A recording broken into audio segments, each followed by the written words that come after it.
Hey, bro, don't forget, it ain't the first 48, bro. It's 60 minutes, bro. We heard a whole lot of lip service, but hey, anybody can do that. But between them lines, come with the kid, you best not miss. Even the score now, we need to score now. Back on that wall, when you hear that call, you know it's going down. We play from beginning to ending, you know how we finish. Turn to the bank, gotta handle our business. We need the ball, so it's time to go get it. Play with your heart when you hit, make like, it feel it. You with? You know I'm with. You come to the bank and get out of line, we sending a blitz. Say who you with? You know I'm with. That purple and black, and when we attack, you know what it is. You're not locked in Zone 32. Ladies and gentlemen, welcome back to a Zone 32 podcast episode 99. Michael McCrary. Who else we got? We got Judon, and we also got Owe. You got to say who you're joined by, and then you got to give us like a little random movie fact or And we back with the guys. We got myself, Trippy, we got Drew, we got Grant, and we got my guy Will, and we also missing my man Jake this week. I don't know where he at, but I'm pretty sure he's somewhere. Heard he electrocuted himself today, so he's unavailable. Damn.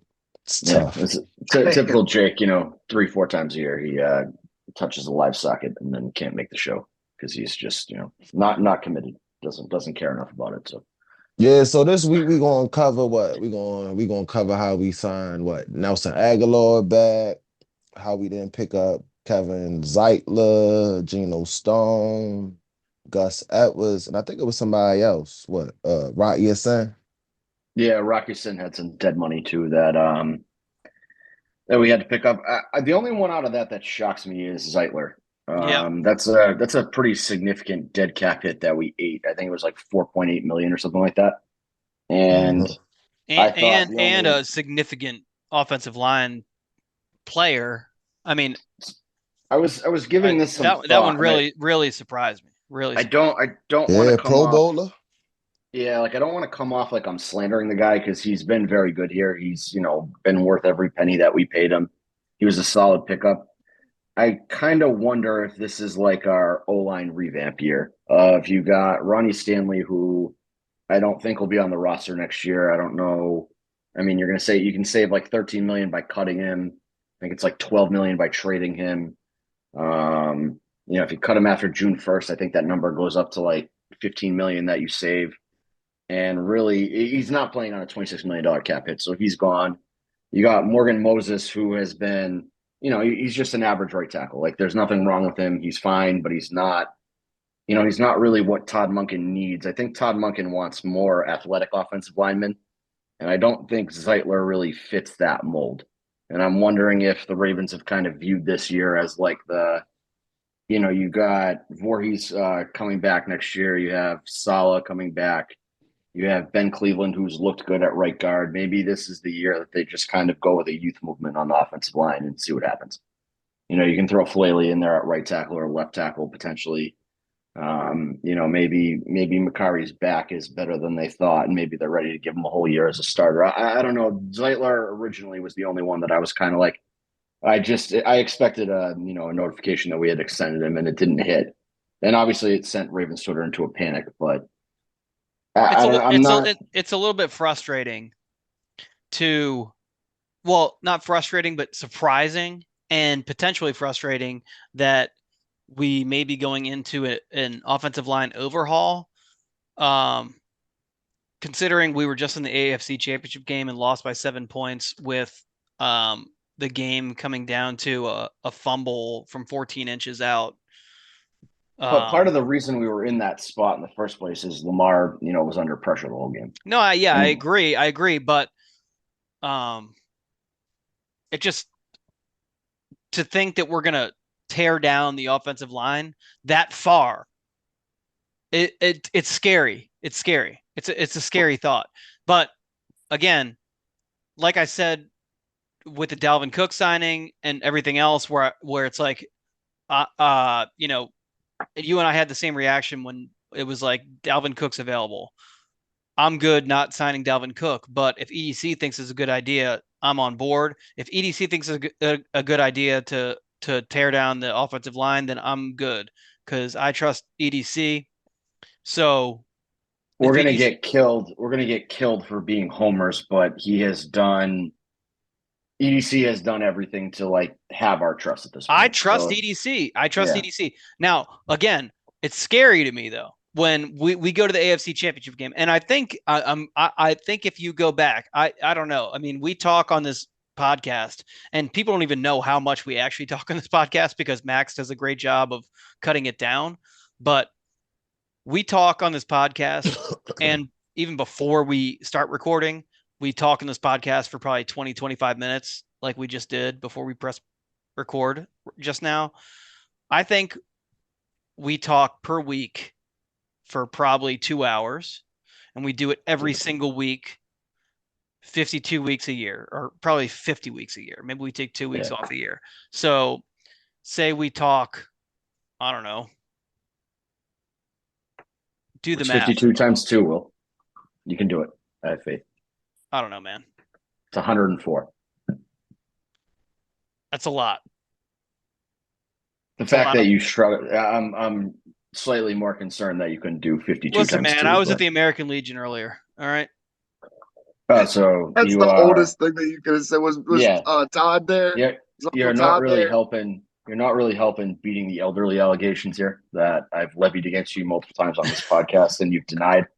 Like I went down to the American Legion. The American Legion's a fucking great place to go drink. Did you go to McDonald's early in the morning and sit in the corner with like a black coffee and talk about? Have you ever like, been to the scanning- American Legion? It's a fucking great place to drink. Yeah, I go to the American Legion all the time, but I don't talk about going there because I don't want people to think that I'm ancient. So It's an awesome place to go. But I'm more a fan of the VFW, to be honest. That's the better elderly establishment. But Moose Lodge is pretty sweet too. we don't have Moose Lodges around here, so So we talk a lot on here. I'm fairly certain that. Hold on, what were we talking about before? offensive line. Yeah. I'm not really sure what point you were getting at, but I'm waiting for it. Hold on. What were we talking about before? Offensive line. Hold on. But Well, that bourbon turn you up, boy. No. You said we were talking about it's scary to redo the like offensive line, but we trust UDC. But it's scary. No. Yes, that's No. literally what we were talking about. That's literally what you said. No. There was something else. God damn it.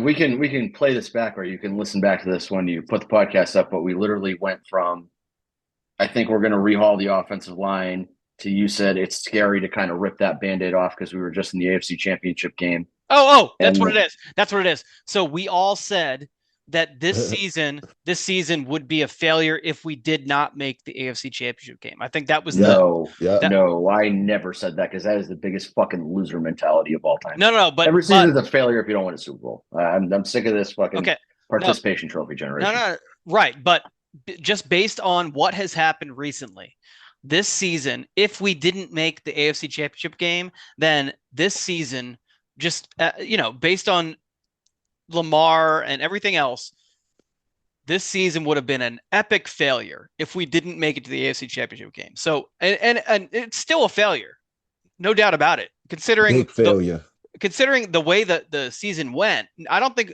that anybody necessarily expected us to be the 1 seed, to be rolling the way we were. Shit, okay? I did. No, well, so as the season went on, it was like, holy shit, this team is really, really special. Okay. So, but going into the season, coming off last season, it was like, okay, the incremental improvement that we were hoping for and expecting. I mean, last season was a fucking debacle. And then, well, because of health, but but also just like, we didn't know what the fuck was going to happen. Like, we didn't know if Lamar was going to be back. There was a lot of question marks. So fucking Ken Francis, Yeah, exactly. So there was so much was up in the air. So coming into this season, it was okay. A great, a target was if this team can get to the AFC Championship game, that's a good target for this team to get to. But that was the next step. That's what I mean. But that being said, this team, just the way that they performed, they outperformed that target before they ever got there. So that being said, we all expected them to blow past that before they ever got to it, but they did meet the expectation that we had for them going into the season. So yeah, I mean, my expectation was a Super Bowl, so I don't know. I get what you're saying is that was the next logical step. Right. Is that, in 2020 it was Lamar has to win a playoff game. We are all still, disappointed in the outcome because besides 2006, this is the most disappointing Ravens team I've watched. Yeah, for sure. No, I agree. 100% I agree. But going into the season, based on last season, getting to the AFC Championship game is a win just based on where we were last season. But that being said, the way this team performed this season, we should have won the AFC Championship game and gone to the Super Bowl. We should have. We should have won everything. Yes. And if you look back at a lot of our losses, it was part of the issue was the offensive line getting blown up every play. Agreed. 100%. I agree. 100%. Like, I know that, and people will look at, PFF is one of them who will constantly grade our offensive line as like a top 5 unit in the league and talk about how great, fucking John Simpson is or how great Ronnie Stanley's been. Like, the reality is they're not that good. Like, I don't think we're losing much if you lose John Simpson. I don't think that, taking a rookie losing much. Fuck John Simpson. He sucks. Sorry, Tripper. I know he follows you on Twitter. He stinks. He's the definition of average. He is a replacement level player. You're not getting anything special out of him. You're just getting the bare minimum out of him. We have a guy we drafted last year who tore his ACL and went to the combine and still went on the bench press. And I think he did 27 reps with a torn ACL. And we drafted him, who I have more faith in to come in and play well at left guard next year, having played 0 NFL reps than John Simpson. That says everything that you need to know about John Simpson. Fuck him. Right. Okay, but thank you, John Simpson, for contributing to this year. But see you later. He did his job. He did what he was capable of. He's not, but he can be replaced. Right. Average left guard. I don't think he's average. I think he's below average, but he did what he was. He did. He average, bro. He average. He did his job. Yeah, he ain't always get beat, but the majority of the time he got beat. But it wasn't he was the number 2 most penalized offensive lineman in the league. I look at it like this: he ain't get bent, so he was doing something right. Well, what the fuck? Who was going to replace him? Bro, we had Salah. Like, come on. And then you got Raven fans. You see, I made that tweet. He bullshit, this and that. The motherfucker came in mini camp as the starting left guard. Yeah. Shit ain't look good for him. But at the end of the day, like, what rookie can really come in and just start, like, you know what I mean? And then he played left guard. Left tackle at first, right? He was a tackle. He was a right tackle in college, and then he was a right tackle. So maybe he just got what's the name? Like, I would love for him to come in. Him or Voorhees, but the same thing about Voorhees, if I'm saying his name right, we don't know it. Like, we don't know. Like, I hope he can come in and be a starter day one, but we don't know. Like, he coming off an injury though. You feel me? He will be fine. Listen, an ACL tear for an offensive lineman. They gave him the year off to get that thing right. Grant, correct me if I'm wrong. An ACL tear for an offensive lineman, he will be more than 100% coming back off that. Yeah, and and it depends too on what his main anchor leg is. So if he's going to play left side or the right side, depends on which leg he's more dependent on with his kicks. His blocking format and everything. But with an ACL, when you're an offensive lineman, you're driving straight. You're not changing direction. Well, if he's going to play guard, he's going to have to pull on GT counters and things like that. So he's going to have a little bit. He's not going to just be a straight ahead bowler. He can brace up though too. So right. So he'll be fine. Yeah. That's another thing too, is they wear those freaking RoboCop knee braces. So RoboCops, they do be big as shit. Yeah, it's not like a running back where like a brace is going to hinder his ability to play. He can brace the fuck out of his knee and be fine. I think the bigger issue here is that, like Will said, scared of replacing everybody. But if you look up and down our offensive line, Linderbaum is the only guy that is like, okay, he's 100%, got to keep him. Like, he's been a great center since Oh, we and by the drafted him. way, as soon as Linderbaum hits day one of eligibility to extend him. Yeah, I agree. There's no reason why you shouldn't just pay him and get it over. 5 years. You give him a 5-year extension. Him Yeah, and Kyle. Well, him and Kyle was drafted the same year, right? Yep. So no, it was him and.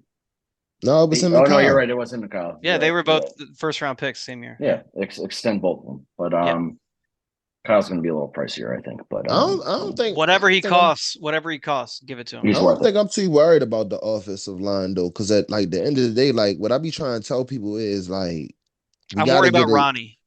I mean, yeah, but at the same time, I mean, hey, if he stay, he stay. If he go, he go. But I think it's time too. But at the same time, what I'm saying is like we got to give these young guys opportunity. Like, why I keep drafting them and we not giving them my opportunity to see what they got. You see what I'm saying? Well, there's a lot of guys that we have like that have need to get their chance, like Fale.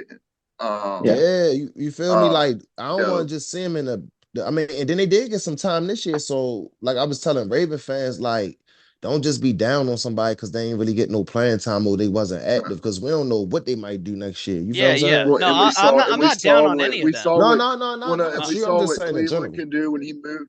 When we moved Cleveland to the right side, we saw what he could do. You've got Voorhees coming off injury, like we just said. There's a lot of younger guys.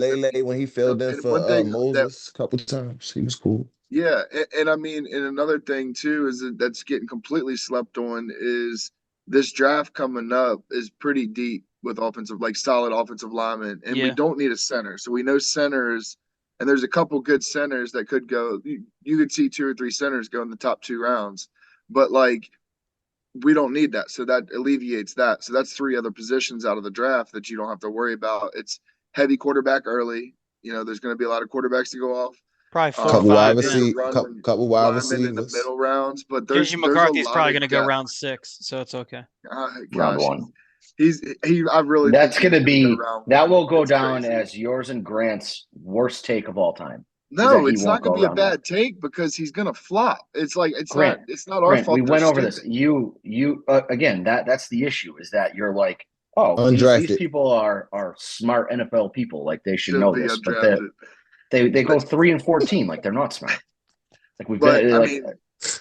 And what I was getting at is that offensive line wise, I think that there's some things that we can do. Don't forget about free agency too. I mean, there's some potential trade candidates and there's some free agents coming. I mean, I think that we're so young as far as a core of what could be's that have the in-game experience and have shown flashes that they can play.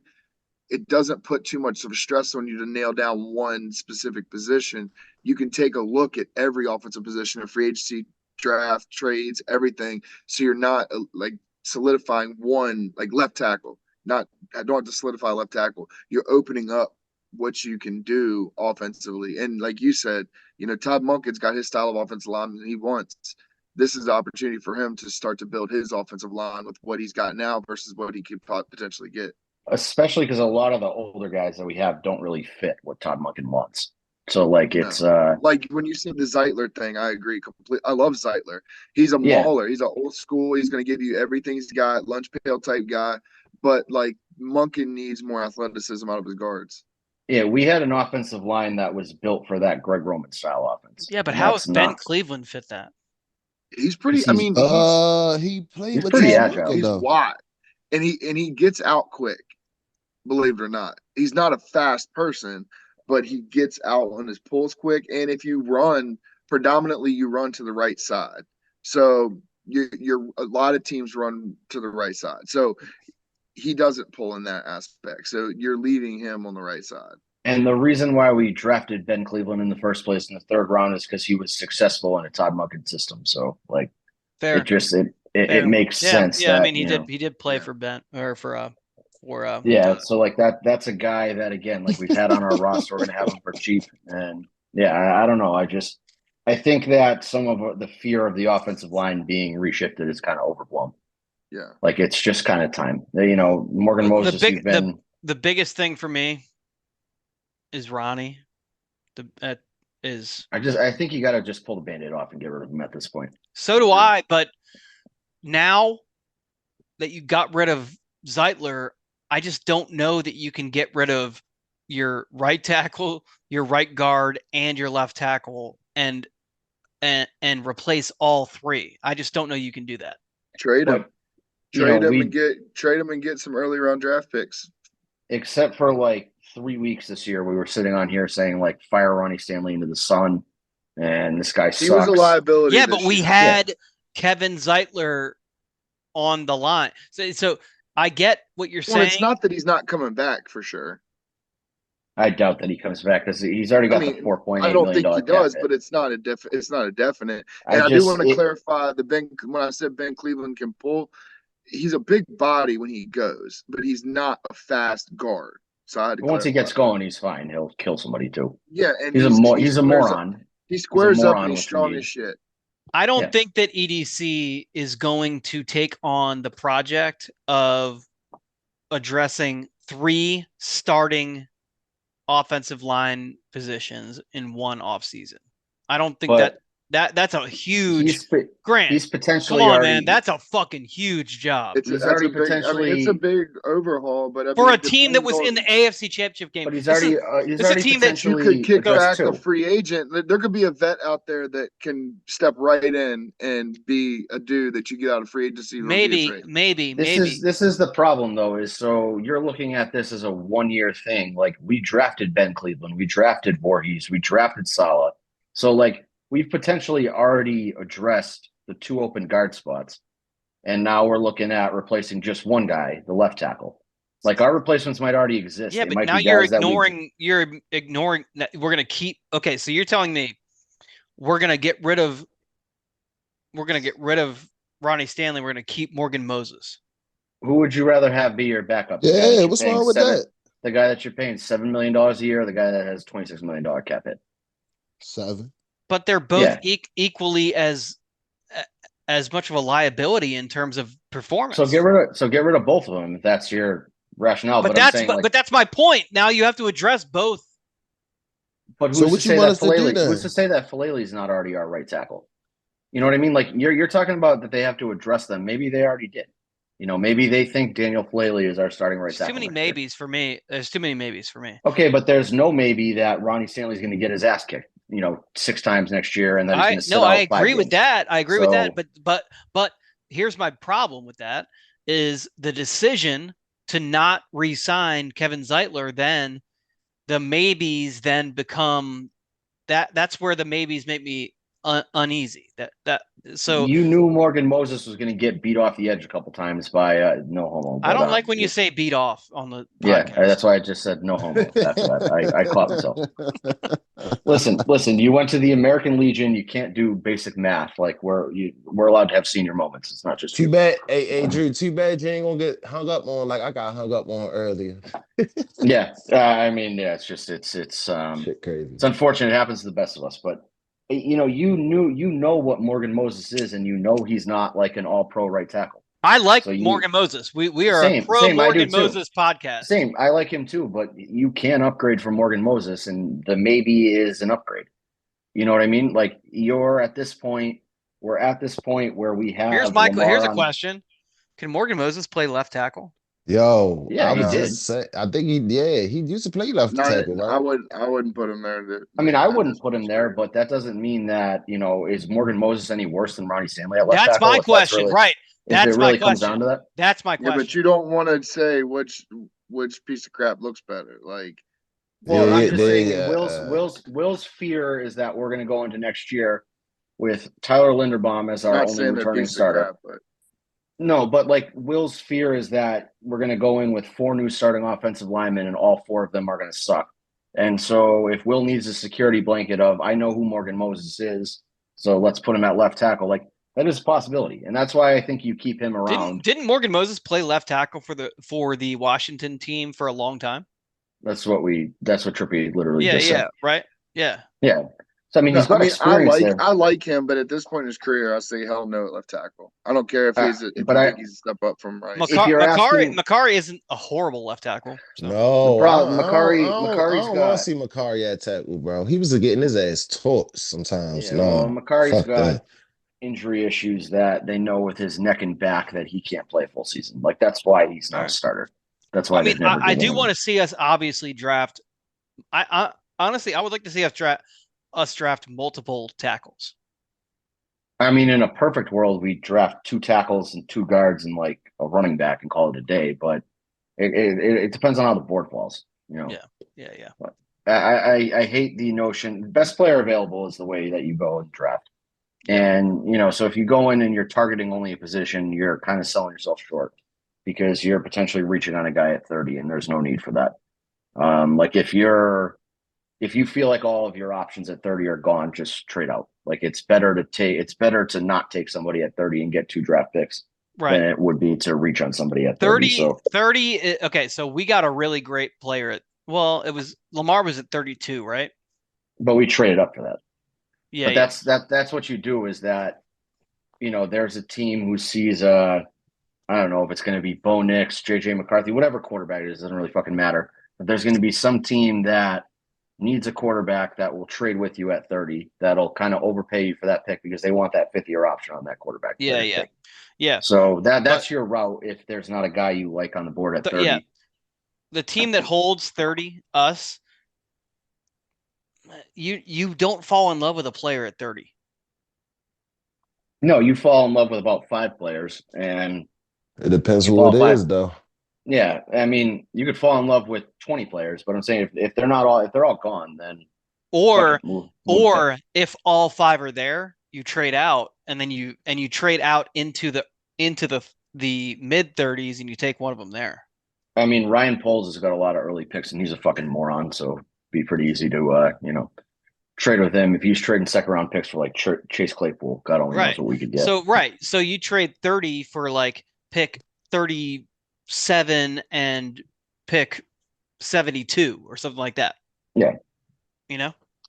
Yeah, or there are a lot of options in the draft, and I think that this fear of a retooled offensive line is like why the draft exists. Is you take guys, there's going to be plenty of guys in the draft that you can go take. There's going to be free agents. There's guys that you drafted a couple of years ago that are legitimate zeros on this team right now, but maybe you give them a shot at starting and they're fine. I think that our line was what it was last year, and it was flawed. And, when they had a bad day, everybody knew it because we couldn't run the ball and Lamar had no time in the pocket. And you can definitely improve on that. So I'm cool with letting Zeitler walk. I think re-signing Nelson Aguilar was the right move. I know that pissed a lot of people off, and they're like, oh, our wide receiver group is mid and blah, blah, blah, blah. Hold on. Who's mad about that? A lot of people. People, again, this is the same thing as last year, is that Nelson Aguilar was our first wide receiver move, and so people assume it was our only. He showed everyone why he was a great pickup. Well, we've, like you said, we talked for 104 hours a year. We've put up 99 episodes now. Like, at what point have we not agreed that the general public is dumb? So people reacting. Nelson Aguilar was arguably like the unsung hero of the Ravens last year. He fills a need. You need a guy like him on your roster that's not going to get 20% of the targets. He's not going to be your featured wide receiver, but he can make big plays when you call on him. And most of the time he's going to catch the ball. And he's a solid wide receiver 3 or 4. He was one of the only guys. He's one of the only guys. And so, I mean,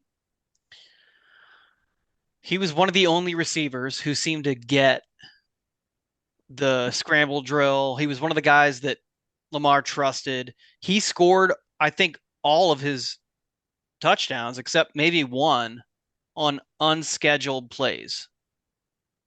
I think he had one touchdown that was on a route that was just like a designed route. The rest of them were just like the play broke down. He ran the corner drill. He ran to the pylon. You know what I mean? Like he just kind of he ran around until the play broke down and he just found space. And him and Lamar had chemistry. So like, and we heard multiple times how he either told Lamar he's going to be open here, or like it's just like his veteran presence was valuable in ways that other people. He attached himself at the hip to Lamar the second Yeah. he signed. Yep. He clearly wanted to be Yep. here.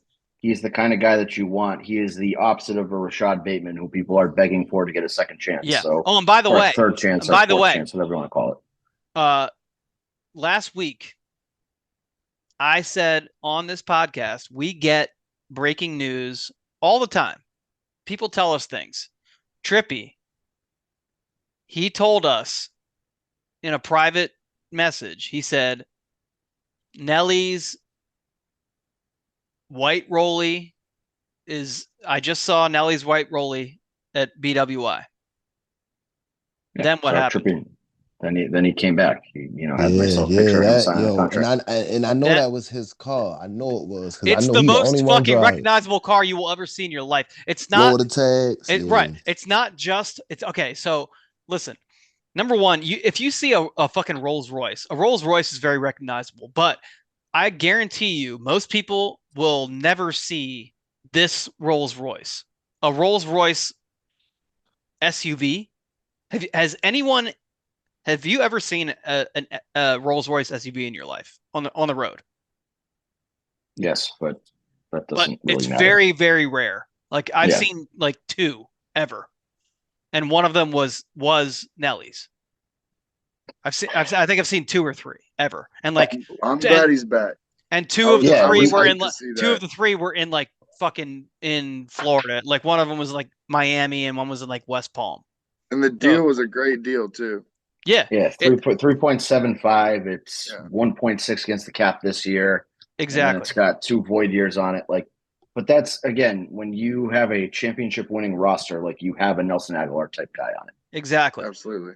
Right. And he stepped up this year when he had to. When Bateman didn't, he did. And you know, he took advantage of his opportunities. And we talk about that a lot of time with some of the guys that you got the Zays, the Andrews, like that, those guys. But like Likely stepped up this year. Aguilar stepped up this year. These are guys that took advantage of their opportunities. And Mitchell did. You reward guys like that. Yeah. Yeah, and I'm cool with bringing him back. The other 2 guys that had void money and shit on there that we didn't pick up, like Geno Stone, I don't think he's a guy that we would break. It would be dumb for Geno Stone to take our first offer. You know what I mean? Like, I feel like he's going to get more test on the the water market. again. He had a great year. He deserves to test the water, but I think he wants to be here. Yeah, he does. I mean, he has said as much, and he's also said it's a business is a business. So like, I'm seeing rumors that we're considering cutting Marcus Williams loose to keep Geno Stone. Tell me where you said that about it was contract. NFL rumors. It was NFL rumors that tweeted that. Who literally is like a fucking retard version of Doug Kleiman, where he reads his timeline and just like tweets shit out. I don't think we cut him, but I think he either he gets a signing, but he gets one of the signing bonus. He restructure. We got to restructure. But depending on his dead money, that's not a crazy thing to think about. $7 million is what we would save by cutting him, and we eat like $14 million in dead cap or some dumb shit like that. We're not cutting. But a restructure would be nice. Yes. Yeah, but he's definitely cutting Marcus Williams. I want this clearly stated on the record. And Marcus Williams is a big fan of purple, and he played with one arm last year too. But we're not cutting him for fucking Geno Stone. I think he should restructure his contract. Him and Marlon. Yeah. Marlon, they both should. And also back to Nelson Aguilar real quick. Yo, this man been with the Ravens for 1 year and he got 4 touchdowns. No shots to Bateman. You know how many touchdowns Bateman got in 3 years with the Ravens? I assume less than 4. 3. 3 years, this man only got 1,100 and something yards. Zay Flowers had 800. He couldn't get on the field.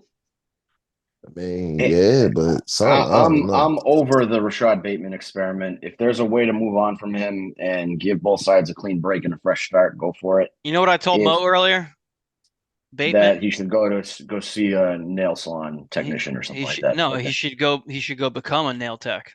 Well, Yeah, and I mean, would you all? Do we need to go dig up archives? I've been against him since the draft. I wanted no parts of Rashad Bateman. Yeah, you know why? Because he's never beat up a kid. He's never. He doesn't have the mean streak. He doesn't assault children. He's never pledged to a gang. He's never. It's cool if you paint your nails too. He don't be wearing the shiesty mask and shit like George Pickens. Yeah. You know? And people forget that Grant wanted to draft a 38-year-old blood in the first round last year. So just, for Jermaine Johnson. Is he not a stud? He's older than you. Yo, A what? A what? A blood? For the Jets, a blood? Right? Yeah. Did you not message me at one point this year when he dominated the game and you were like, you might be right? He had a pick six or something like that. And I was like, oh, wow, he looks pretty good. And then, went back to the retirement home. Yeah, I mean, he's just – Grant is if you read, how they post, guys' red flags and shit like that, if they're, violent, dangerous criminals, Grant's like, yep, fucking sign me up. I want that guy. He went back to his cell at the end of the day and started cutting garlic with razor blades. Hey, Grant's either want – because like Civ talks about too, we all talk about, we want country boys. I want a country boy, or I want somebody with a record. There's no in between. Yeah, we know. Yeah, give me some grit. Yeah, we know. Or you want a wide receiver who's a crazy person with no eyebrows, doesn't show up with shoes, beats up mentally challenged people, whatever. All right. Well, nobody can help the dude ended up crazy, but he is talented. That's all I do. Grant's like if they're incarcerated, we don't have to worry about what they do for 21 hours a day. Yeah. All right. So hold on. Now we have some coaching losses as well. We should probably cover. And again, calling it a loss, people freaked out. So Keith Williams went to what's it called? New Orleans. That was my dog. And I don't want this to come off as disrespectful to Keith Williams. I know that he works with a lot of really good wide receivers in the offseason. He's got a great pedigree, blah, blah, blah, blah, blah. I was super excited when we signed him. Yeah, but what wide receiver has he gotten more out of than the previous guy? None. I mean, if you look at brought him in and who the only wide receiver who and to be fair, it's Greg Roman fault. To be fair, the only guy who's been vocal so far has been Bateman, right? So Bateman's been he posted twice. He quote tweeted himself with a crying emoji saying whatever. But what has he done for Rashad Bateman? He taught Rashad Bateman how to run routes away from the play. You get open. So that what? Fucking Jonas Schaefer can post a 3-minute video of times that you were open in air quotes and not catching the fucking football. Right. Yeah. Congratulations. And by the way, that's really fucking I awesome. watched that video, and every person who and I sent that video to 11 people, and every person who I've seen who watched the video had the same takeaway as me. We watched it, and if you watch the first 3 plays, you stop watching it because it's unwatchable, because the first 3 plays are like he does get open, he does separate, but there's a difference between separating and being able to make a play. But it's like separating on the backside of a formation. You know what I mean? Right, exactly. So it's like, oh yeah. Guess what? Every wide receiver is open on every play in the NFL at some point on every fucking play. So you can put the little circle on the wide receiver on every play and say he was open here. Guess what? If it's not his point in the progression of the play, it doesn't matter if he was open. If he's open when the quarterback, it's not his turn in the fucking progression. It doesn't matter if he was open then. The quarterback can't fucking throw it when he's not looking at him. We had this argument one time, you and I, when I think we were talking about Yannick and fucking pressures. And you're like, pressures are great. And I'm like, pressures are a fucking meaningless stat because not all pressures are created equal. There are disruptive pressures where a guy is bearing down on a quarterback and he actually affects the throw. And there are times where guys get credited with pressures where they're running a fucking figure eight around the left tackle and they're like, 4 steps away from the quarterback when he throws the ball and he had nothing to do with the play. That is Bateman. That is Bateman. Is that, yeah, cool. He's got these great separation numbers and he's got, you can take a still shot of a play and highlight him when he's open. But the reality is, like, they don't mean anything because they don't lead to production. They don't alter the play at all. And when he did get thrown the fucking ball, he would drop it. So, like, my whole Keith Williams thing is that everybody's like, everything with Keith Williams is like, oh, he was this guru who's going to come in. He was going to turn Talon Wallace and James Prochet into all pros and all this shit. Everybody we've brought in, who's been successful, Zay Flowers did the same shit that he did at BC. Like, I wouldn't say his game really improved other than he got more seasoned and he got more NFL reps. Nelson Aguilar was a first-round pick. So it's not like we picked this guy up off the streets who was some fucking 7th-round bum who wasn't hanging on to rosters and turned him into, like a serviceable veteran. Like, he was a first-round pick. Odell Beckham is Odell Beckham. Isaiah likely showed flashes of what he was before, and he's a tight end anyway. So it's not he's like a tight end. He's not working with the wide receivers coach, right? Yeah. So my whole, again, good for Keith Williams. I'm glad he can go be the head wide receiver coach instead of the fucking assistant wide receiver coach. I don't get the meltdown about him leaving because what the fuck did he do for us? Nothing. Like, he really didn't develop anybody for us. There was nobody that was some fucking bum we were talking about cutting that he turned into this great contributor. Yeah, no, I think that Keith Williams, from my understanding, I think Keith Williams is like an elite, like, route coach. Route coach. Yeah. And so obviously Bateman is appreciative of his tutelage, because Bateman is known as a great route runner. So, but yeah, let me know when that contributes to more than 1,100 yards in 3 years. Exactly, like, right. So, like, yeah, so you know what? Hey, Bateman, you know what?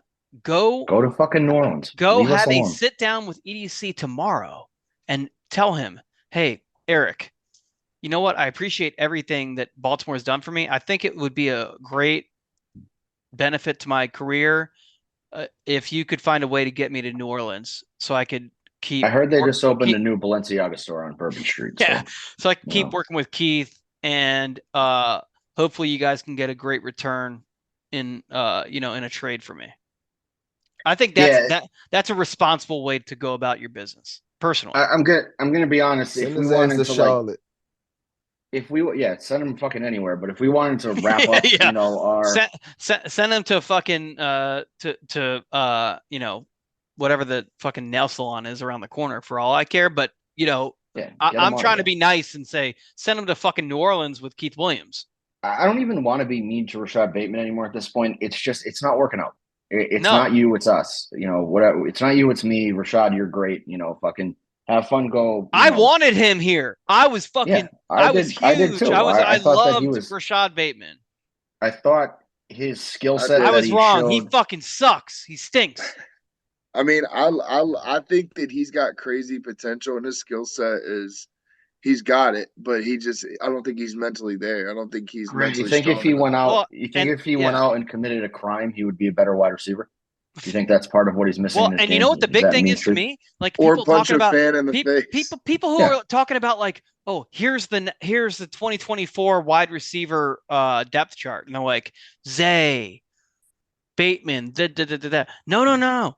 We have a better wide receiver, a much better version of him. His name is Odell Beckham. He is. We don't have him is the problem. But we do. Just fucking re-sign him. He is. But we don't have what him what Bateman wants to be is Odell Beckham. Yeah, that's what he wants to be. The problem is that Bateman has focused on the trying to be the high fashion, rubbing elbows with Kim Kardashian guy before he put up an all-pro season, whereas Odell was smart enough to put up the all-pro season first. So I mean, everything Bateman's game is modeled after Odell. He was supposed to be a bigger Odell, and he's just not. That's not him. By the way, he's not that much bigger than Odell. It's just not. Yeah, he's what is he, like 2 inches bigger and probably 30 pounds heavier? 30 pounds? No fucking way. 26 pounds? What are we talking here? But 26 pounds. I mean, that's like AAU 26 pounds. If you stood Rashad Bateman next to Odell Beckham, Rashad Bateman is bigger. I think we're all in agreement on that. Yeah, sure. But he like taller. Yeah, I'll tell you. I'll tell you this much.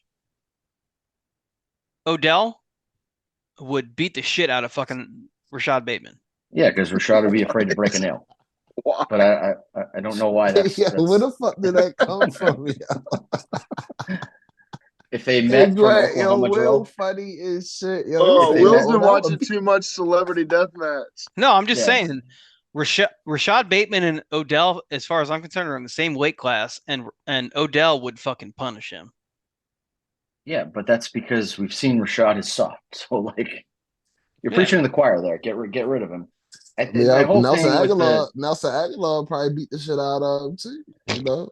No fucking doubt. You know why? Because fucking is it Nelson too soon works. To make a joke Nelson right is a fucking Nelson works hard. Is it too soon to make a joke that might transition into our next topic? I think you can figure out where I'm going with this. No. Too soon. No. Fair. So that's hold why on. I just asked. I asked for opinions. I didn't make the joke. No. I just asked. Credit to me for not saying it. So hold on. We got so Keith Williams is gone. I feel like we lost someone else too. Man, we lost damn near everybody, man. We lost Mike. We lost Mike, the offensive assistant coach to the Chargers. Oh, yeah, we lost an offensive guy. I don't know. It was Keith Williams. No, I don't think we've lost any other coaches this week. Did we sign someone? We signed someone. Yeah, we signed some. What about the wide receiver coach, Greg Lewis? Didn't he go somewhere? Oh, you know what? He was interviewing for the offensive coordinator for the Saints. Did he get it?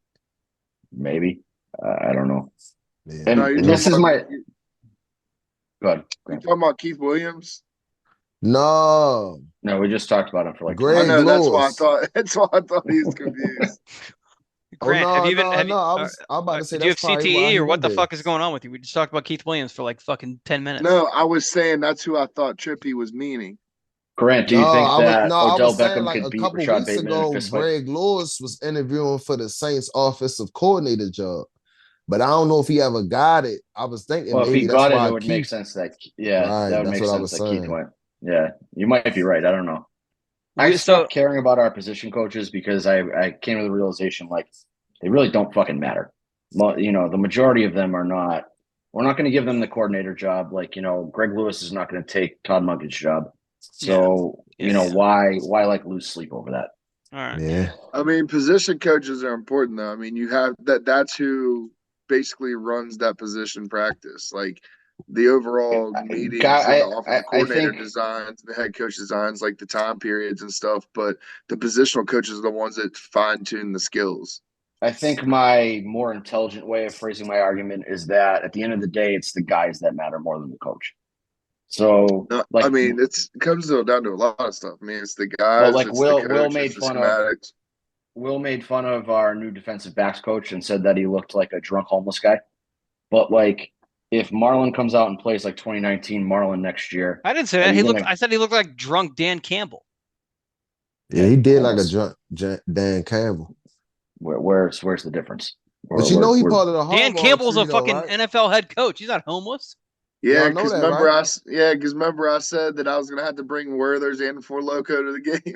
Yeah, I mean, but regardless, if Marlon comes out and plays like he did in 2019, are you crediting that guy for it? No, it's the player. So at some level, like the position coaches don't matter that much to me, at least. I'm sure I could be wrong. He part of the hardball tree. Yeah, it's the fucking nepotism incest tree, whatever the fuck. I'm talking about. He used to coach with his father. Yeah, he's been with all three Harbaughs now. All of them did. Don, Wayne. Yeah, a couple of them motherfuckers. I was reading up on it. Would you bring him back as a linebacker coach? Wink is the defensive coordinator for the Michigan Wolverines national championship. That's right. He did just sign that. Yeah, and y'all got Brian. What's his name? I'm geeking. Bill O'Brien. No, he went to BC. Oh yeah, I'm tripping. I forgot. Yeah, I forgot Wink did sign there.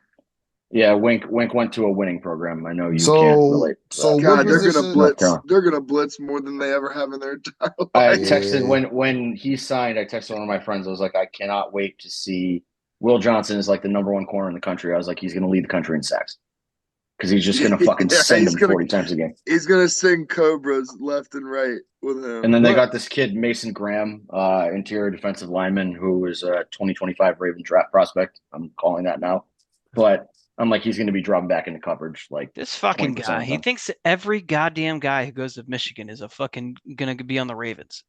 I'm sorry that your school produces losers I like Ryan Stanley. think the He said Ravens like this selecting fucking Penn State guy. and Ohio State players more than Michigan players. Are we just gonna like gloss over the fact that Will just like, oh, Drew is a Michigan homer and saying that like it's some kind of breaking news? Has that not been apparent? It was just funny. It was He just funny. he It he was does just mock funny drafts how he and it's said- like 6 players from Michigan. Oh, they're all gonna go to fucking the Ravens every Nah, time. but it was No even shit. better about how he came out of nowhere with the It's like this fucking guy. Like I haven't been doing this for fucking 5 years at this point. Anytime there's a Michigan guy, yep, Raven. All right. Well, Moving I ain't along. I ain't moving do no along. Let's mock keep the draft show yet. moving. Grant's got sleepy eyes. No, So I'm fucking laughing over here at your fucking all right. commentary. Well, so all right. So we are in the off season. So we have to keep our eyes moving forward, our brains moving forward, right? So we got to make sure that we're predicting, what's going to happen with the team and the roster. I think we have a pretty important future breaking news that just happened. Probably we spent a lot of time on it last week. Itching. Well, I mean, it is important. We've been reading for fucking 2 weeks that the Ravens are gonna have to go get a new wide receiver, and that this Zay shit is gonna blow up, and he's gonna have to get cut, and the Ravens have a zero tolerance policy, and like just to keep it in perspective, no idea what happened. Nobody knows what happened. None of us were there. I'm not gonna argue semantics with people. The reality is that you had a group of really fucking stupid people. Hold on, before you continue. 100%. I was laughing because I thought you were going with the story of the wide receiver prospect. Oh no! I'm talking about our own wide receiver, not yours. So you're on a serious topic. Yeah, I'm on a serious topic because I feel like it's we're talking about the future of the team here, and again, there was a very large group of idiots online that were, Well, hold on.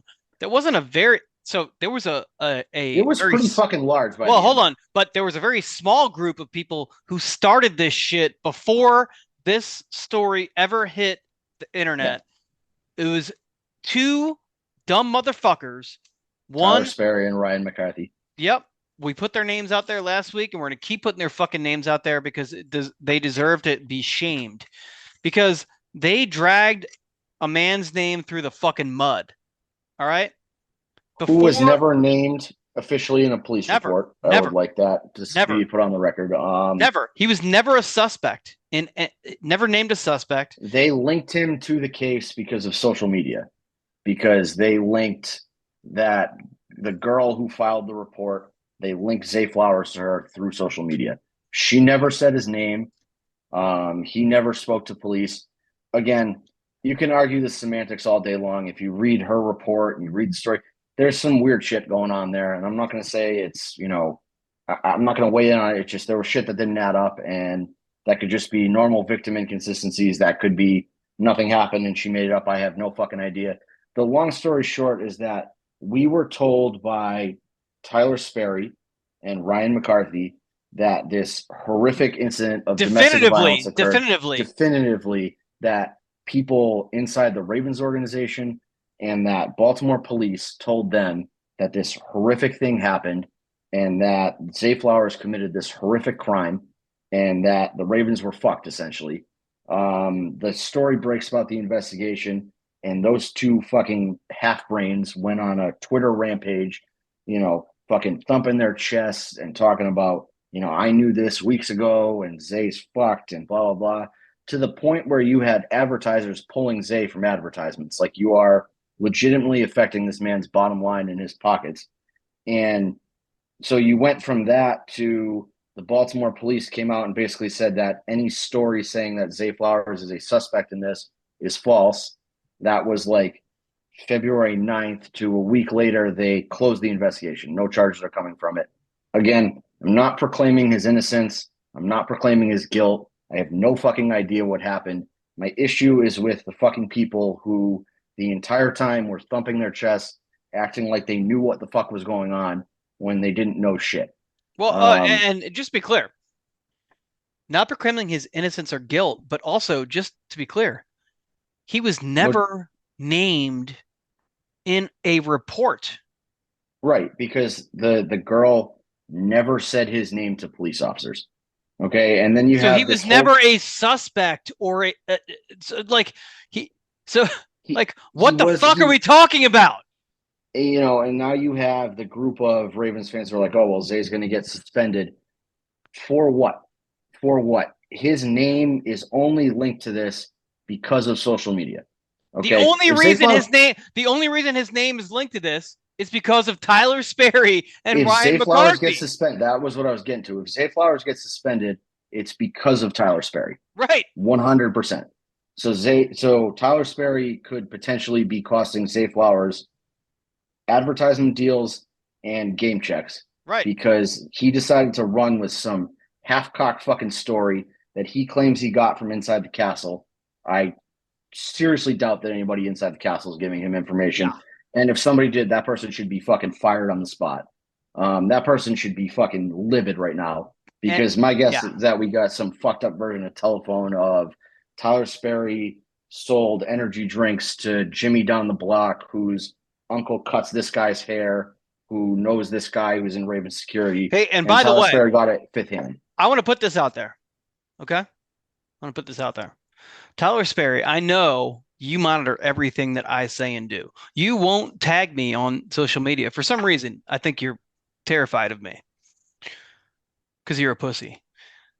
So today, I purchased my VIP tickets.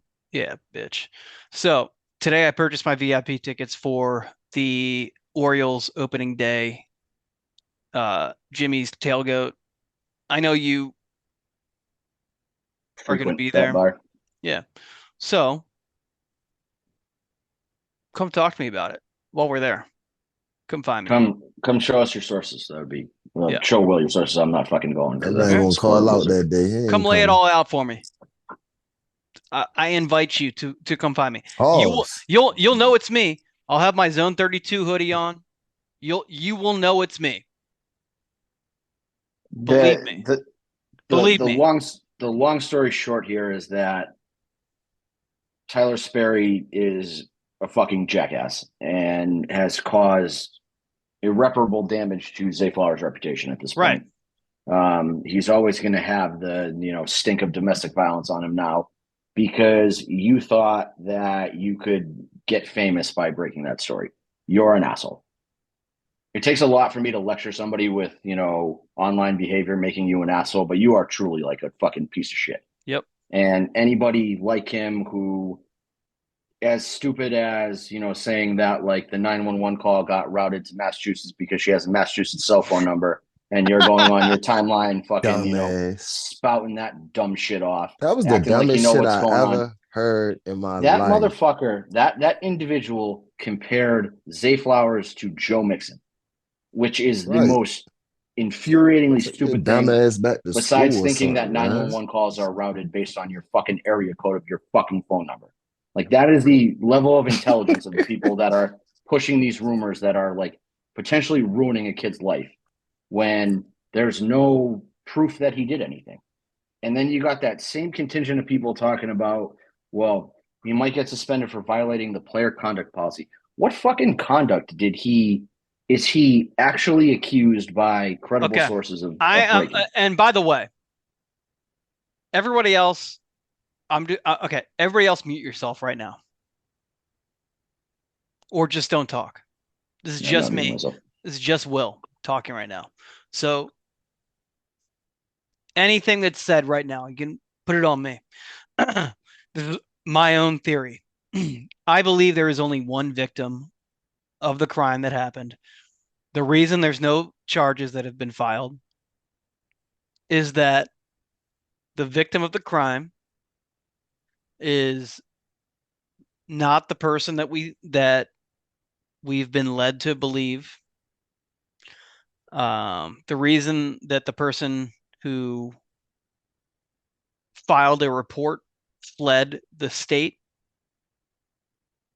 is because they are the actual perpetrator of the crime.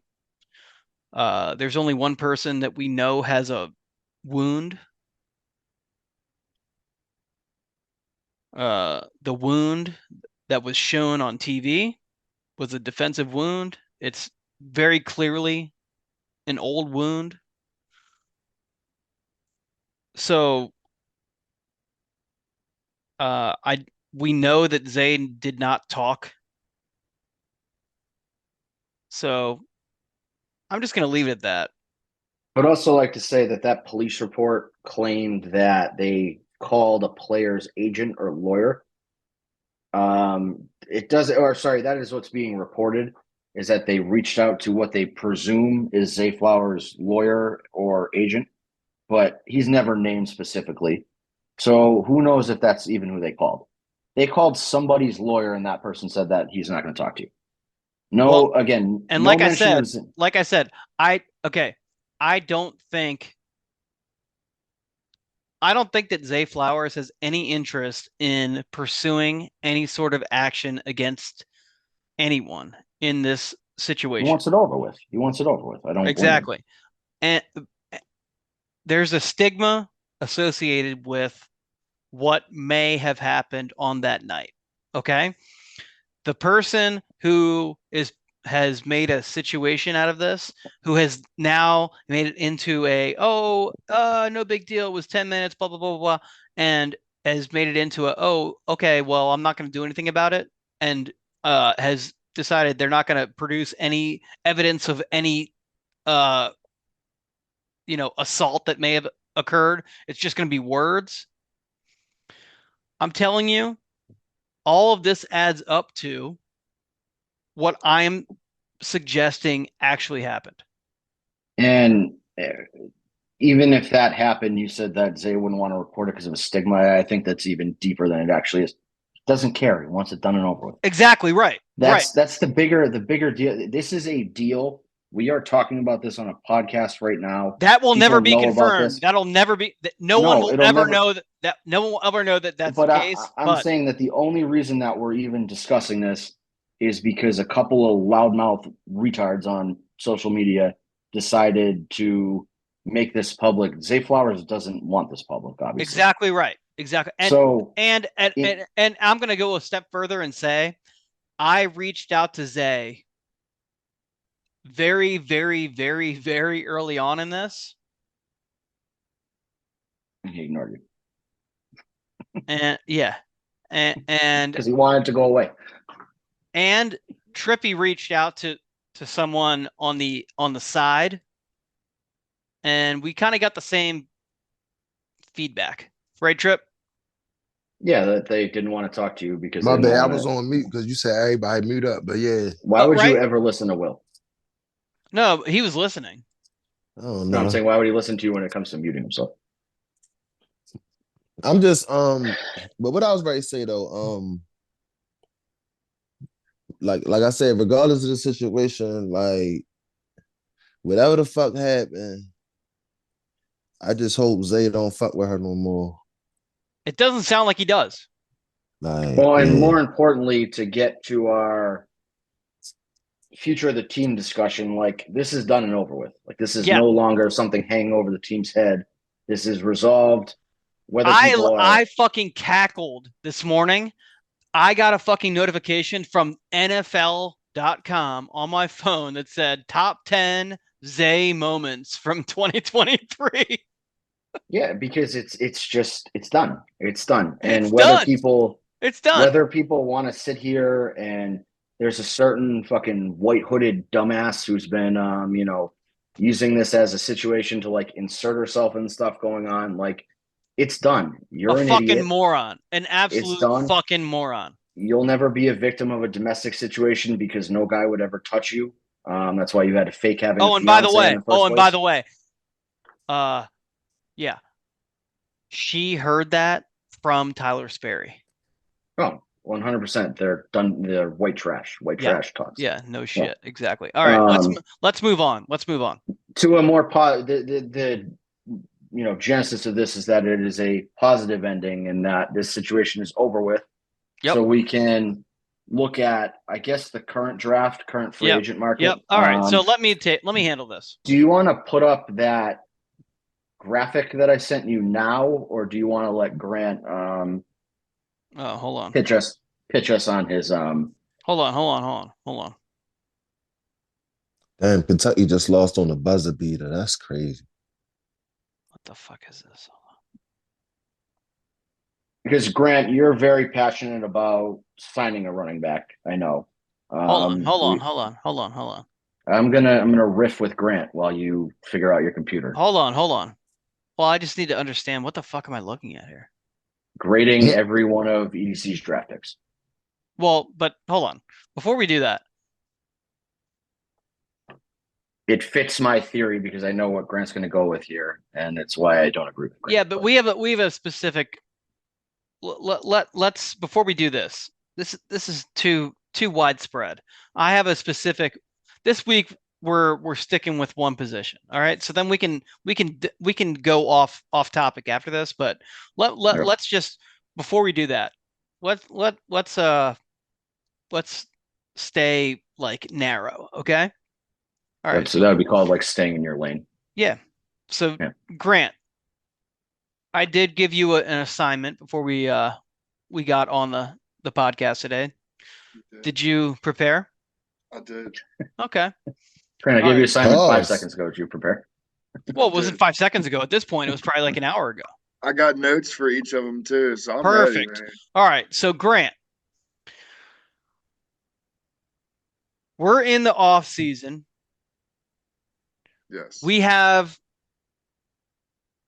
a task ahead of us. So the running back position is going to be an overhaul. We have Justice Hill and we have Keaton Mitchell coming off an ACL tear.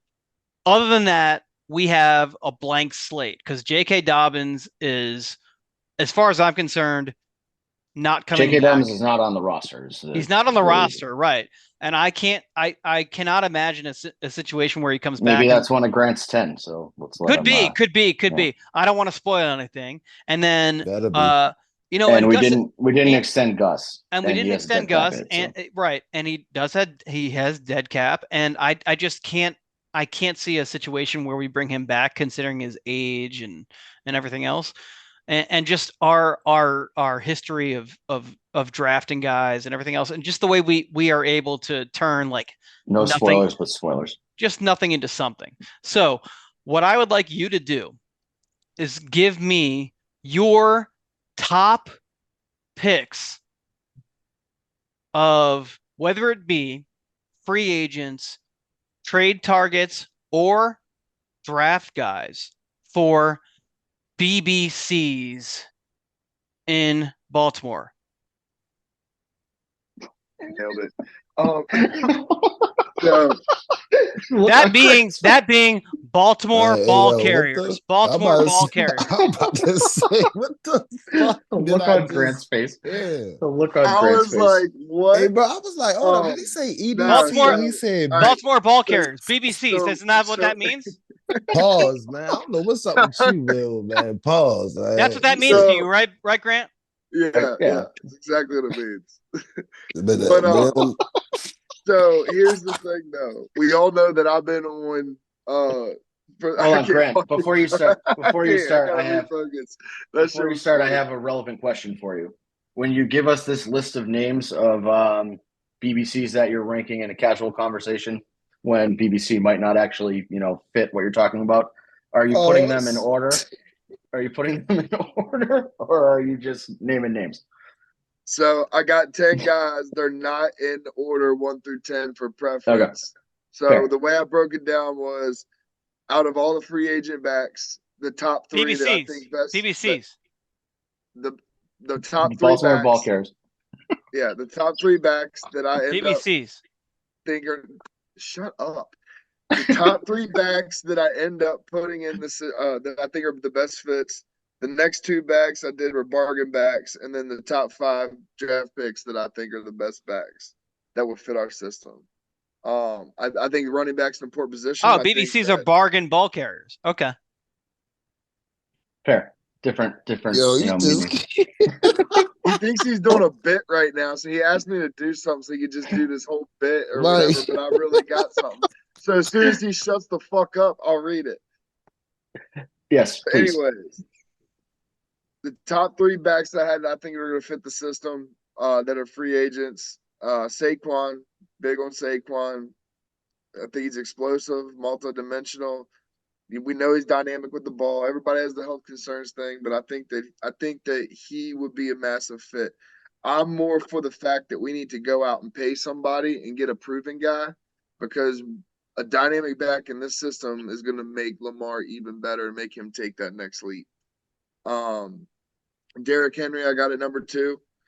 Physical, downhill, can run behind any blocking scheme, and he's King Henry. So we know what he's got. We know what he's going to do. The only knock on him is his tread on his tires. My 3rd free agent, Austin Eckler. He'd be an interesting one with the way that he can play in the pass game. With Todd Monken's offense, the weapons, the motions, the things that he can do. He would be an interesting one to think about. Then the 2 bargain backs have Kareem Hunt and DeAndre Swift. Both of them, if we're not going to spend the money in free agency and they want to go the draft route, or they want to wait till Keaton gets back and want a plug and play guy, Dalvin Cook's still out there too. But Kareem Hunt and DeAndre Swift can fit a lot of what Monken does. Can I interject quickly on one of these? Yes. We're under the impression Kareem Hunt's never going to happen, right? Like, that's your pipe dream, but that's not a. I mean, I get what you're saying, but there's a video of him punting a woman in a hotel hallway. Yeah, I feel like they're not gonna. Yeah. He's not happening. Man. Is there somebody else that you think is of that same caliber? Dalvin. That was Dalvin. the name that I was wondering if you would replace. So Dalvin, that's fair. Yeah, I think Dalvin is a very interesting name to me because he's been in the building. Now, I feel like he may be a little miffed from his usage in the playoffs. See, I think he's not, because if Dalvin Cook is an intelligent individual, like I would assume he would have thought about this more like me, if he's coming in with no chemistry with the offense. And so, like, why would he expect to touch the ball in a game that we only carried the ball 6 times? You know what I mean? No, I agree, except that if you're saying he's miffed that we only ran the ball 6 times in the yes, AFC Championship that's what I mean. game, Then welcome to the fucking club. Everybody else. I didn't know what to say there. I didn't know what to say there, because I was like, I'm still thinking about, like, why the fuck didn't we run the ball more? So, like, I think that's, like, he's standing there, like, thinking, like, what the fuck are we doing? Why am I standing here, and why are we not running the ball? I don't think he expected to do much, though. I think that he was just kind of brought it. Like, the timing was, like, as needed. Does that give him pause for coming here thinking that we might have been in the run again? Is that like a red flag in Dalvin Cook's world? I don't know. That's just a dumbass debate topic. But what the fuck is going on with Trippy? I don't know. Keeps going in and out. This motherfucker is upside down. That pause shit is out of control. I'm tripping off Drew, bro. Don't mind me, bro. I just said Drew just said motherfucker's face keeps showing up in different angles. He's like showing up on the side. That's because I kept turning my phone and shit, bro. Drew just funny, how he just said pause it and he just said never mind. I don't even want to say it again, but yeah. We got a theme here. All right, so Grant, you got through your budget guys, and then I'm assuming your next category is draft. Yeah. And like, these are the order. Okay. The draft picks are in order that I think would best fit. Trey Benson, I have at number 1. He does everything. Explosive, powerful, 6'1", 225. He's going to run in the low 4.4s, maybe high 4.3s. Like he's a downhill dude. He's got burst. So any of that RPO stuff, he's gonna go down. He's a solid all around back. Um, Two, I got your boy Blake Corum. Good. I think he's hard to tackle. He's a bowling ball. He's effective with his carries. He's a gamer. Like, I mean, I fuck with you all the time on the Michigan stuff, but when you watch him play, like he's gonna outwork you. And like that's the type of guy I want at running back. I want a guy that's gonna outwork you. He's gonna outfight you. He's gonna do everything he can to get it. He's got heart. He's a good He thunder and hits the- lightning. He's a good thunder and lightning with When I talk about and wanting he's to got draft, he's got underrated speed too. He's a home run hitter, and like a lot of people just think of him as just a casual chain mover, but he's a home run hitter too. No, he is, but he's a good count. I think the knee injury messed him up a little bit. Well, but he's His gonna speed. run he's gonna run a 4.4, I bet. But I mean, that's pretty him good with speed. Keaton Mitchell is like a great combination. Those two. Well, yeah, because that's again, not to bring this back to Michigan, but like that's what Michigan did with Blake Corum, with Edwards and Donovan Edwards. Jesus Christ, and Blake Corum is that. Donovan Edwards was the Keaton Mitchell of that team. That he had a lot of big runs. I mean, even early in that national championship. Well, he had game. the bigger. He started out having the bigger championship game. Yeah. I mean, and Edwards had those two long runs. He had like 85 yards. He had a pretty down 2023 in general, but it was really 2022 before Blake Corum got hurt. When they had those two flowing, it was a fucking problem for opposing defenses. And so if you can recreate that with Corum and Mitchell, that would be fucking amazing. Plus, he's from like 45 minutes from where I live. So that's pretty. I got to root for the hometown guy. Tuscarora. Blake. Blake's a Baltimore kid. Went to St. Francis, something like that, right? Yeah, but he's from Marshall, Virginia. Yeah, that's what I'm saying. So he's a local guy. He's from the area. He's from the DMV. 3, I got Jonathan Brooks from Texas. He's another dude. He's got great vision. He's a dude that's a 3-down back. He catches the ball well in the backfield. Super effective in the pass game. He's a straight up workhorse. He's probably the biggest next guy's Will's guy. He's a workhorse too, but Audric. I think Audric is a fucking stud. I mean, he's 5'11", 230, and he's probably going to run the 4.4s as well. He's a Gus Edwards replacement. That's from you from Notre Dame, right? Yeah. He's Notre Dame. I called him a hammerback. The dude just runs hard, but like he's when I watched like a lot of him, like he's underrated with his lateral athleticism. Like he'll cut across the grain and keep it moving. And with his size and speed, when he does make those cuts, he doesn't slow down. And he's got a good jump cut. He does. And then he accelerates straight forward. And then my 5th guy is Ray Davis from Kentucky. I love the way he runs. He looks a little bit smaller than what he really is, but he's just like he's leaner. He's like more of like a longer back, but he freaking he runs angry. He runs gritty for his size. But I like the way he runs a lot, and he'll go inside, outside, and he catches the ball well in the backfield. He can line up in the slot. He does a lot of different things. So You got 2 guys missing that I'm curious if you just didn't think of them or you intentionally left them off. I would say for NFL free agents, I would put Josh Jacobs in that same class of running backs that you named. Jacobs, I think, honestly, he's one of these guys who he gets overlooked a lot. I think he's an awesome fit for the Ravens. Well, I had him in the 3rd spot of the free agents. And then you put Eckler, but I put Eckler you want the pass catcher. Something about Eckler and like the way Monken runs his offense is like intrigues me because like we got Keaton already. You can pick up a big bruising back anywhere. Like you could get one late in the draft. Braylon Allen, you could probably get. That was my other name that I was going to bring up. So well, he's probably going to go mid rounds, like 4th, 5th round. Like you can take a flyer on him if you want to go, a different route with the back. But Eckler to me, I don't love Eckler. I don't love him. I like Grant's. So hold on, I can sell Will on Eckler better than you can because I know Will. Probably. Eckler will replace Justice Hill.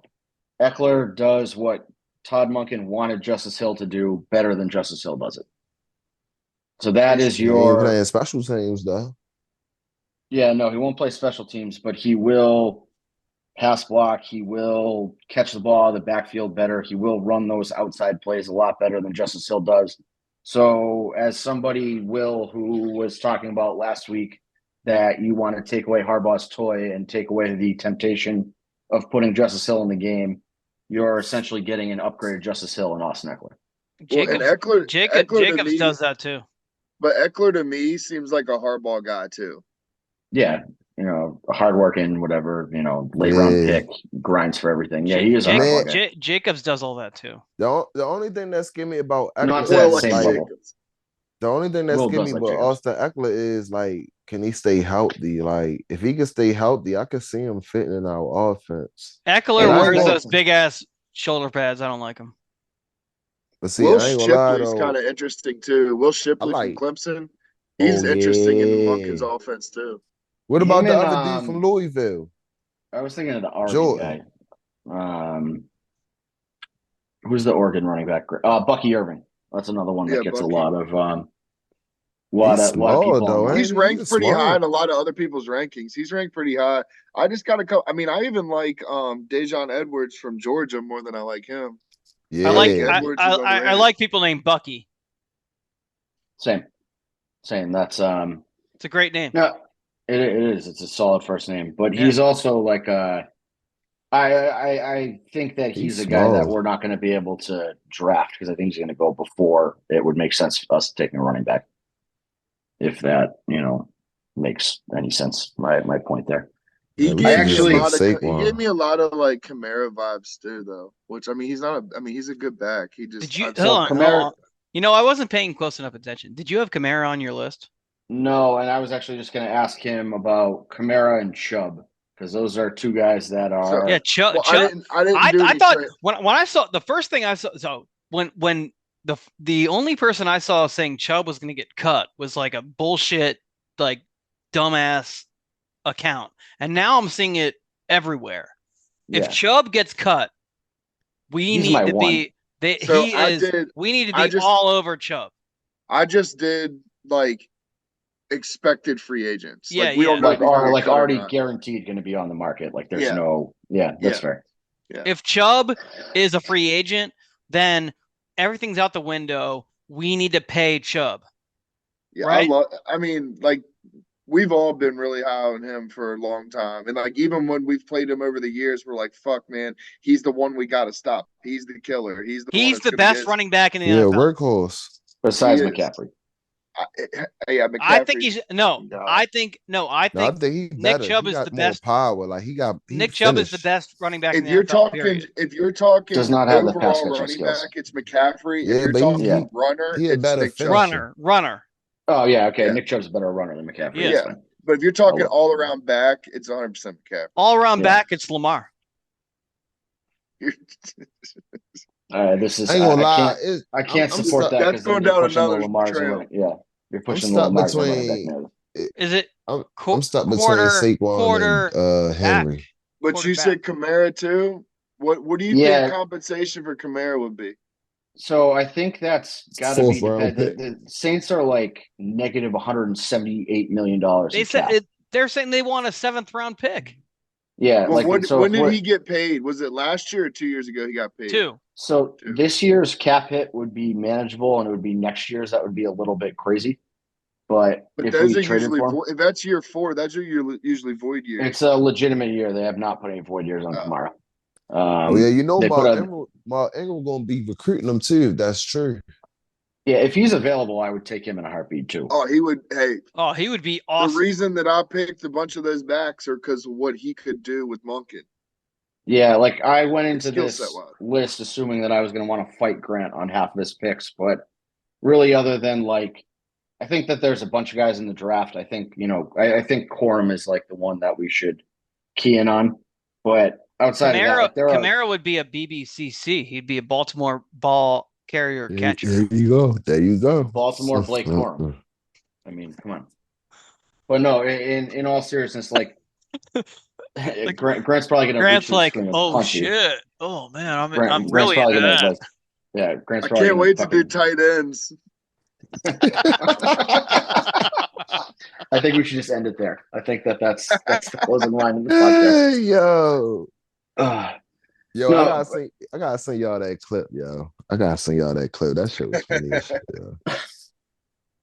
No, but I mean, there's a lot that I think I like. In all in all, like I'm kind of glad that like we went over that tonight because I really do think that running back is something that we need to regain focus on. A lot of other teams are 100%. going against it. Like a lot of times when somebody zigs, you zag, you know, and like a big part of our continued success is whenever we've had our most successful teams, we've had a dominant running back. We had Ray Rice when we won the Super Bowl, and we had Jamal Lewis when we won the Super Bowl. So like they were both Pro Bowl running backs and they both did phenomenal things within seasons. And that's a whole difference instead of a carousel of backs. yeah, bring me a guy that, you know, like a feature back, not a 6-man running back committee that puts up, you know, great numbers as a whole, but I there's just no want way they that can really game depend on. changer, man. Yeah. Well, and now granted though, like It's gonna be injuries have different fucked though us in that with Lamar. It's gonna be different. Like we can't expect that. The numbers are gonna look different with a quarterback that runs the ball. All right, But so that's the let's look thing, at, though. If we let's get the think about running, if this we get the too. running back 'Cause that you- we need, we ain't gotta Lamar don't have to run like that. My But he- bad, Exactly. Grant. You And feel But me? hey, Trippy, it doesn't matter. It's not he has to. He still will. It's Lamar. So He why the will. fuck he ain't run the AFC Championship game then? Because listen. Terrorism. That's in his head. It's in his head. You right. You right. So, You hey, right. you G. guys are Terrorism. the money guys. All right, so Saquon, Derrick Henry, Eckler, the three that what do you think their APV is going to be? I would guess it's going to be in the $15 million a year range. All three of them? No, Yeah, but Eckler is probably cheaper than the other two. I think it's more like 12. Well, and so I say 15, but is it 50? I don't think it's 15 against the cap, I guess is my point. Is I think that you're going to get some Henry do you give Henry a 2 or 3 year deal? I would give any running back that we sign at least a 3-year contract because you can spread out some of that money. Yeah. So okay, So you're it's right. one of those contracts where it's like a 3-year deal, but you know you pay him most of it in the first 2 years. And then you get rid of him in the So third year if we can get it down to like 7, yeah, which is what I think is like that sweet spot number. 7 ATC. Yeah, that's what I would be targeting. So if you can make that work with any of those guys, I'm in. Right. You know, So like if we can get that down and then like on the 3rd year or something, we have some astronomical cap hit where we end who up gives a like, shit? so like down the road, we end up like 3 years from now, we have some year where we go. We like, just won back-to-back Super Bowls, and we gotta fucking eat a dead cap hit for a year. right. And we're going to go like, 7-10 and Yeah. Because what can we clear out realistically left? Like from There's the like contracts 40. There's like 40 million that you can clear pretty plus pretty with easily. the new 250, we're not going to do it all. We're not going to do it all, obviously. But so let's say we walk into free agency with 45 mil. No, like realistically, we're going to go in with like 35. Yeah, I would say if you even 30. Well, doesn't it jump 30? So last year's cap was like 240. Last year's cap was like 246. No. Well, so this year's cap is going to be 250. Yeah, and last year was like 220 something, I think. 225. I think I was 225. All right, never mind then. I thought you were way short on that, Grant. But so that's 25 million right there. So I think with a $245 million cap estimation is what over the cap uses. We have like $10 million in existing space right now. Yeah. So depending on how high it goes, maybe we have like $12 million in existing space. Yeah. So we want to get to like can clear 35 to 40. And so, Yeah. And then I'm in on fucking paying a running back. Like if you can get Derrick Henry here for, again, it's really the cap number is all I care about. If he is willing to structure a contract to make that cap hit $7 million, fucking sign him. And if it's Saquon, the same thing, sign him. Mortgage If the it's Josh future. Jacobs- Mortgage the future. Mortgage the future into like 2 to 3 years down the road. I love theoretically spending Steve Biscott's money. So Yeah. Yeah. Bisciotti. Well, here's my thing with Derrick Biscotti. Henry too, is he's at a position in his It has career. to happen one time per He's at a per position episode. in his career Yes. that he wants a Super Bowl, and he knows we have a good shot at it. That's one thing. He's already gotten his paydays. That's another thing. He knows he only has a few, like, so many years left. You know, he realistically knows he has less than probably 5. You know, and that's just being, and maybe 2 or maybe 3 being like a still dominant running back, but he's in the best position, I think, for us to get. Yeah, Derrick Henry. ABC Derrick type Henry is deal. only 29 years old. So like, yeah, he But does have. but his he miles does- are like yeah, he's 35. Exactly. And hey, by the way, in high school, he had like, I forget how many carries. It was crazy. It was like fucking 1,800 carries in high school. James Conner survived cancer. Patrick Mahomes' dad played baseball. Clayton Kershaw and fucking Matthew Stafford. Like everybody's seen the fucking Derrick Henry high school numbers. I'm just saying, Derrick Henry has miles on his fucking tires. Derrick Henry's are also like crazy. my size and Okay. runs a 4.3 40. So he's I'm just all I'm saying is Derrick Henry has more miles on his tires than most NFL running backs do. Yeah, that's fair. But my whole thing was I hate that argument against Henry because like No, fucking it's freak. it's no, it's not. No, I'm not. I want him. I'm just saying. All right. I misinterpreted where that was coming. No. I want him. I'm just saying, like, he's not going to play until he's fucking 38 years old. So, like, bring him in now and run his ass into the fucking ground for the next 2 years. But he ain't playing until he's fucking 35. That's fair. He would complement pretty well, but he would only be a 2-down back for sure. Right. Exactly. So, like, the only thing. the people who are like, I want a 3-down back in Baltimore. We will never have a 3-down back in Baltimore ever. That Unless is you not get Saquon. But it doesn't matter. He still won't be one. We don't run. I think Grant's argument 3 downs. Right, but I think Grant's we argument is that if you bring in Saquon, he has the ability to be a 3-down back. He does. Yeah. He does, but he we lines won't up do at it. slot. He's the only other one besides McCaffrey that legitimately, I'm not saying they're the only ones that do it, but he's the only one besides McCaffrey that can legitimately line up as a slot wide receiver and run like a wide receiver. And okay, run the so slot tree. he could be a 3-down back, but that just means we would have another running back on the field. Right. Which be pretty nasty With to have him in the Patrick. slot and Keaton in the backfield, and you Right. run jet motion. Exactly. With Zay Yeah, or exactly.